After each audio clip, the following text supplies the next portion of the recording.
Hi, Andreas here, and I want to talk to you today about something really special, and that is how you can work in the zone.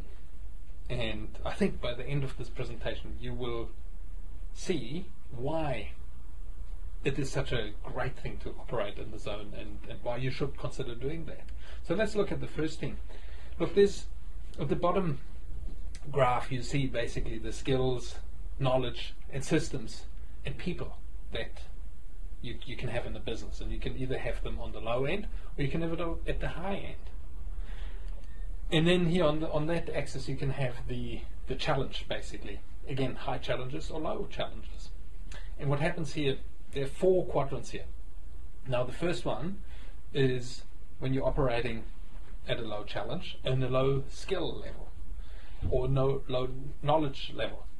And as you can see, that is where you're operating in apathy, people listless, and you can also call it your comfort zone, being in your comfort zone and not wanting to get out of the comfort zone. And many people operate in that, and they are unprepared and unwilling to get out of that.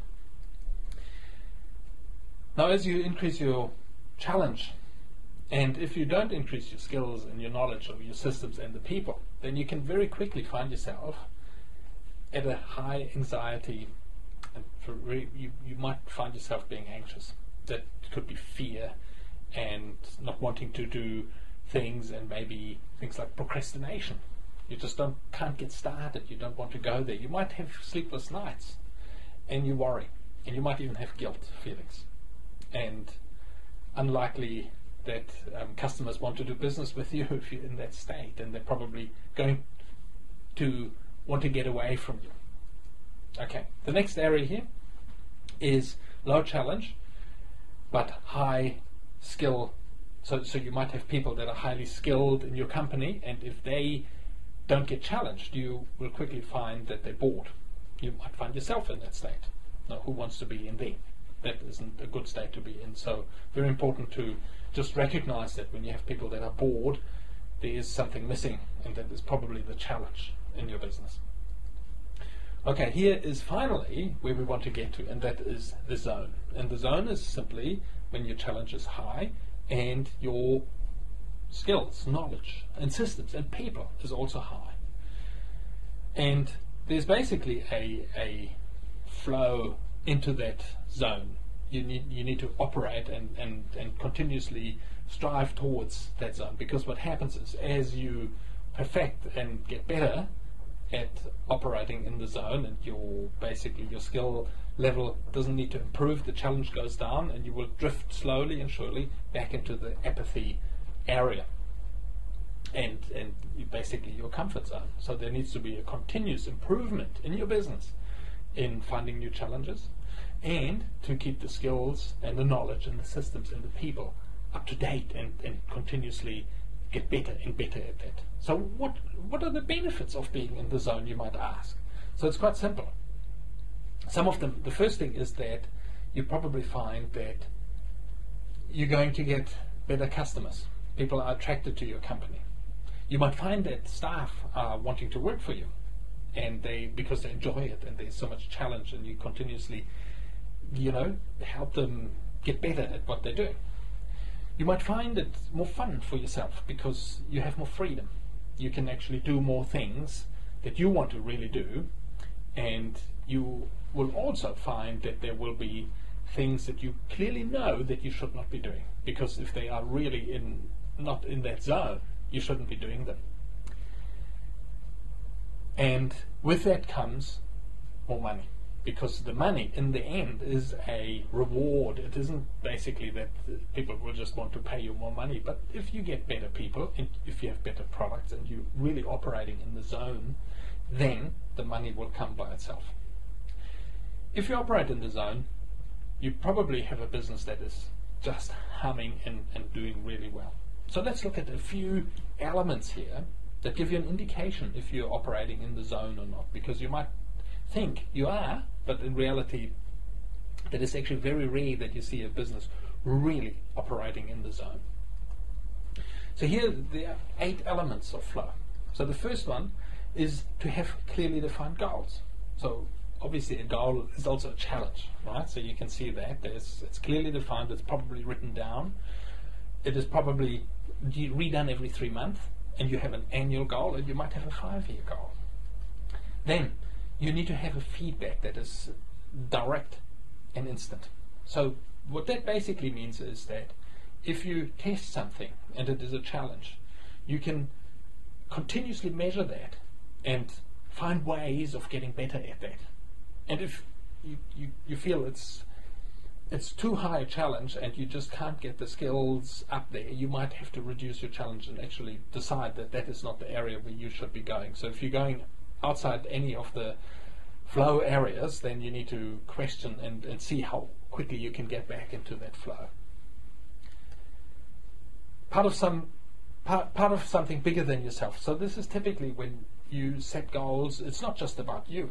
It's about your team, it is about your clients, it's about the bigger world and the community. If you're operating there, you're probably in, a good chance that you're in the flow. Because if you just want to do things just for yourself, that's going to be a challenge. There's very few people that want to support you, and you're going to do that journey on your own. And hey, there are a lot of great people out there that often want to help you if you're doing something that's bigger than for yourself. Also, the activity should not be too easy and not to be too difficult. So that makes sense, because that's exactly what we were talking about in the previous graph. You basically need to have a challenge that is reasonable, because if you go to challenge yourself too much, then you're going into that anxiety thing. If you're going too low, then you're apathy. There's nothing of interest really to get you motivated.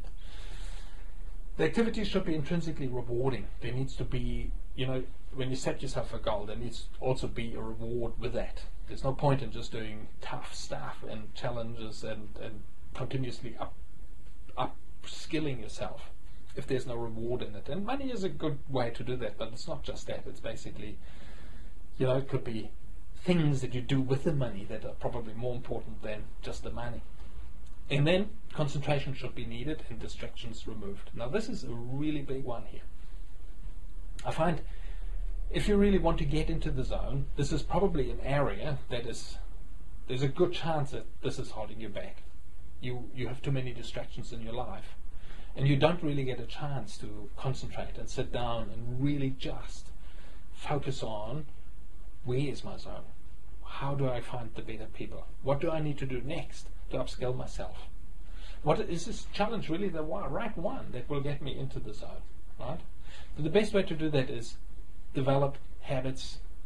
Often the best way to do that is first thing in the morning, where you can just simply work on yourself and on your business and how to get it back into that zone.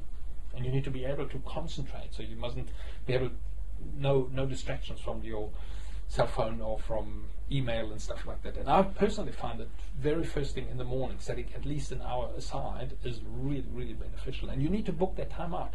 It isn't going to be just there.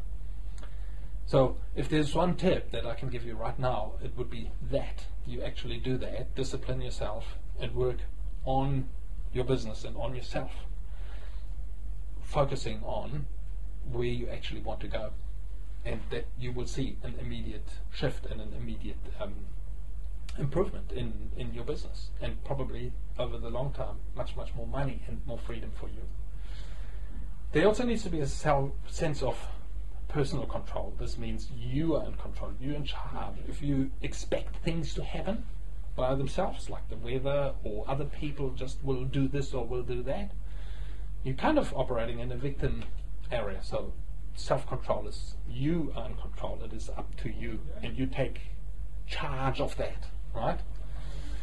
And finally is the activities absorb you. It's basically you lose self-consciousness. The time just, then it gives you operating in the zone. The time flies by, and you just, before you know it, it's already the night. And you can imagine when you're really passionate about something, how that can happen.